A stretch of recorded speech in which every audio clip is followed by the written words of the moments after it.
பலவீனத்தோடு இருக்கிற விசுவாசிகள் அவிசுவாசியை காட்டிலும் ஆபத்தானவர்கள். புரியுங்களா? எப்ப பார்த்தாலும் வாழ்க்கையில் அதே பேச அவிசுவாசமும் பேச மாட்டான். புரியுங்களா? ஆனால் இந்த அவிசுவாசம் பேசக்கூடிய விசுவாசிகள் எனக்கு நடக்குமா, என்னால முடியுமா, என்ன பிரதர் எனக்கு லேசா இடுப்பு வலிக்க பிரதர், அது வலிக்க பிரதர், அங்க வரல பிரதர், இங்க வரல பிரதர் சொல்லிட்டு இருப்பான். ஹல்லேலூயா.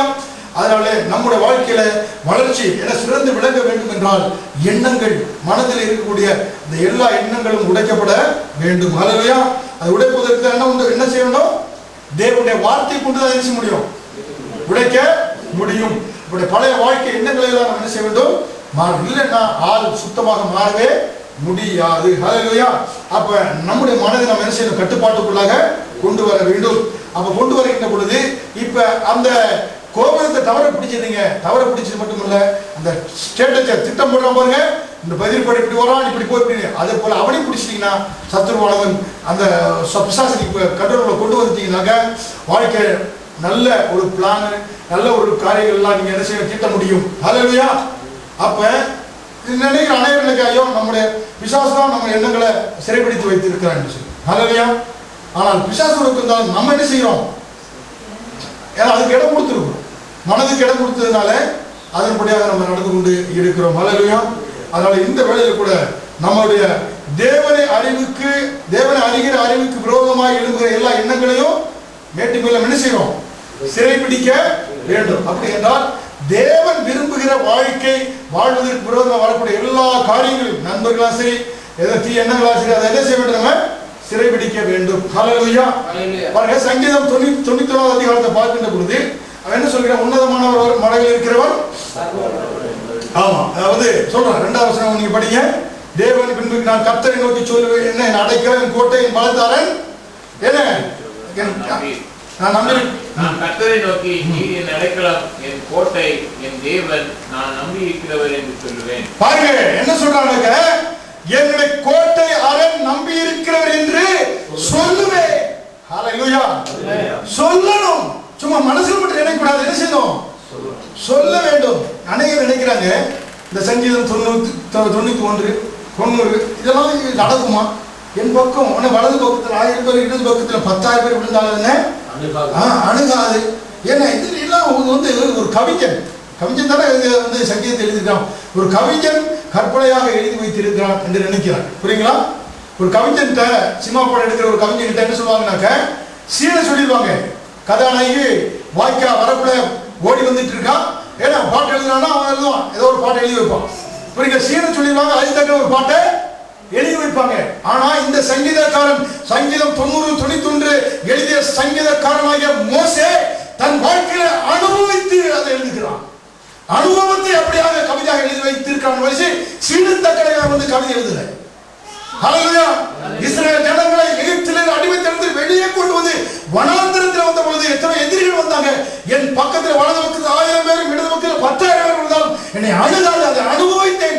தேவனை கண்ட சாட்சியாக அவன் அதை சொல்லக்கூடியவனாக இருக்கிறான். ஹல்லேலூயா. அது எண்ணங்களிலே அதை அப்படி நம்ம கொண்டு வரணும். ஹல்லேலூயா. அதை நம்ம தெரிந்து கொள்ள வேண்டியது அவசியமாக இருக்கிறது. ஹல்லேலூயா. பாதேவன் கூடாரத்தை அணுகாது என்றால் கர்த்தர் அவர்களை அப்படியாக பாதுகாத்து நடத்தி வந்தார். அதைத்தான் வந்து சங்கீதக்காரன் சொல்லக்கூடிய மோசே சொல்லக்கூடியவராக இருக்கிறார் என்று நாம் பார்க்கிறோம். ஹல்லேலூயா. அப்ப தேவன் அவனை கண்டதற்கு அவன் சாட்சியாக இருக்கிறான். தேவன் என்னென்ன அவன் வாழ்க்கையில் செய்தாரோ அதை அனுபவித்து அதை சொல்லக்கூடியவனாக மோசே இருக்கிறான் என்று நம்ம நினைக்கிறோம், பார்க்கக்கூடியவர்களாக இருக்கிறோம். ஹல்லேலூயா. அப்ப இன்னைக்கு நம்மளும் என்ன செய்யணும்னாக்க, தேவன் நமக்காக வைத்திருக்கிற எல்லா ஆசீர்வாதங்கள், வாக்குத்தத்தங்களை எல்லாம் நம்முடைய சூழ்நிலை பிரச்சனை வருகின்ற போது எடுத்து பயன்படுத்துகின்ற பொழுது என்னன்னாக்க அது நமக்கு வெற்றி வாழ்க்கை கொடுக்கக்கூடியதாக இருக்கும். பாருங்க, மோசே வருகின்ற பொழுது வாக்குத்தத்தம் பண்ணப்பட்ட கானான் தேசத்துக்குள்ளாக 12 ஸ்பை அனுப்புறான். யானை 12 கோத்திரங்கள் இருந்து 12 பேரை ஏன்னா உளவாளிகளே அனுப்புகிறான். உளவாளிகள் உள்ள சென்றாங்க. போய்விட்டு அந்த வாக்குத்தத்தம் பண்ணப்பட்ட இடத்தை பார்த்தாங்க. பார்த்து இருந்து விட்டு அவர்கள் எழுசுறாங்க. திரும்பி வந்தார்கள். அங்க இருந்து எல்லா காரியங்களும் பார்த்து விட்டு வந்த உடனே அதுல 10 பேர் என்ன செஞ்சாங்க? அவங்க பேச்சு என்ன சொல்லி எப்படி இருந்துச்சு? ஏன்னா இஸ்ரவேல் ஜனங்கள் கவலைப்படுற அளவுக்கு அங்க இருக்கக்கூடிய மக்கள் எப்படி இருக்கிறாங்க? ராட்சசரா, ஜெயண்டா, பெரிய கிரேட் ஜெயண்டாக இருக்கிறாங்க. என்ன அப்படி சொல்லிட்டு அவிசுவாசமான வார்த்தைகள் பேசுறது மட்டுமல்ல, என்ன சொன்னார்னாக்க, அங்கே இருக்கிற அந்த ஜெயண்ட் முன்பாக நாங்கெல்லாம் ஒரு கிராஸ் கூப்பரை போல, என்னது, ஒரு வெட்டுக்கிளியை போல இருக்கிறோம் என்று சொன்னார்கள். அந்த பாருங்க, அந்த பெரிய ராட்சசெல்லாம் இஸ்ரவேல் ஜனங்கள் 12 பேர் கூப்பிட்டு, எப்பா நீ நம்பர் 1 வெட்டுக்கிளி, நீ நம்பர் 2 வெட்டுக்கிளி அப்படியே கூடி சொன்னாங்க. அவன் என்ன நினைக்கிறான்னு சொல்லிட்டு இவன் மனசுல நினைச்சு அந்த அவிசுவாசமான வார்த்தையை பேசுறான். பாருங்க, இதான் எண்ணங்களில் இருக்கக்கூடிய கற்பனைகள். இதை சொல்லிக் கொண்டிருக்கின்ற பொழுது வாதையினால் ஆண்டவர் நினைச்சாரு, அடித்து அவர்களை சாக வைத்தார். ஹல்லேலூயா, செத்தார்கள் என்று பாருங்க. ஹல்லேலூயா. நான் விசுவாசமா பேசிய 2 பேர் என்ன செய்யாங்க, வாக்குத்தத்தம் பண்ணப்பட்ட காலேபும் யோசுவாவும் வாக்குத்தத்தம் பண்ணப்பட்ட அவர் சொன்னாங்க, அந்த நாம் பாலும் தேனும் ஓடுகிற தேசத்தை நம்ம என்ன செய்வோம், சுதந்திரிப்போம் என்று வாக்கு விசுவாசமாக சொன்னார்கள். ஹல்லேலூயா. இன்றைக்கு நம்முடைய மனசுல அதாங்க இந்த எண்ணங்கள் கற்பனைகளிலே பெரிய ஐயோ பெரிய ஆளுனாக்க ஒரு பக்கம் பெரிய ஆளு நம்ம அமைக்க நம்ம அடிச்சு போட்டுருவான்னு ஒரு பக்கம் நினைப்பு வரும். பெரிய ஆளை ஏன்னா புரிதவராம அடிக்கலாம்னு ஒரு எண்ணம் வரும். ஹல்லேலூயா. இன்னைக்கு நம்ம எப்படி நினைக்கிறோம், கோலியாத் அவன் பெரிய மனுஷன் எல்லாம் சொன்னாங்க, பெரிய ஆளு கரெக்ட், காலையில எரிஞ்சா கரெக்டா அவன் மேல விடுவோம், அவன் கீழே சாய்வான்னு சொல்லிட்டு தாவீது அப்படித்தான் சொன்னான். ஹல்லேலூயா. இன்றைக்கு என் மனசுல அப்படிப்பட்ட எண்ணங்கள் உருவாக வேண்டும். ஹல்லேலூயா. இந்த மனசுல இருக்கக்கூடிய எண்ணங்கள் கற்பனை எல்லாவற்றையும் என்ன செய்ய வேண்டும், உடை தெரிய வேண்டும். ஹல்லேலூயா. அதை நம்ம தெரிந்து கொள்ள வேண்டியது மிக மிக அவசியமாக இருக்கிறது. ஹல்லேலூயா.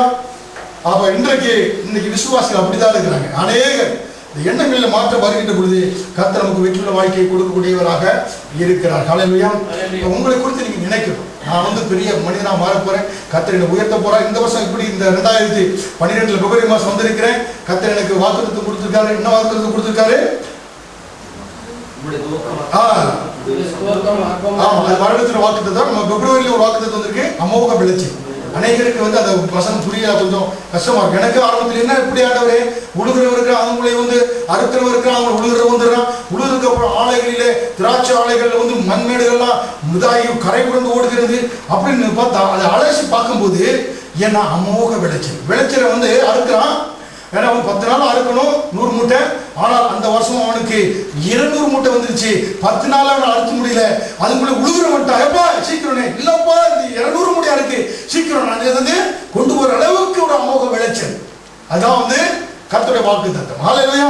அப்ப எண்ணங்கள் அப்படி மாறணும். கர்த்தர் அப்படிப்பட்ட அமோக விளைச்சல் நம்ம விசுவாசிங்க அந்த வார்த்தையின்படியாக ஆண்டவர் செய்யக்கூடியவராக இருக்கிறார். ஹல்லேலூயா.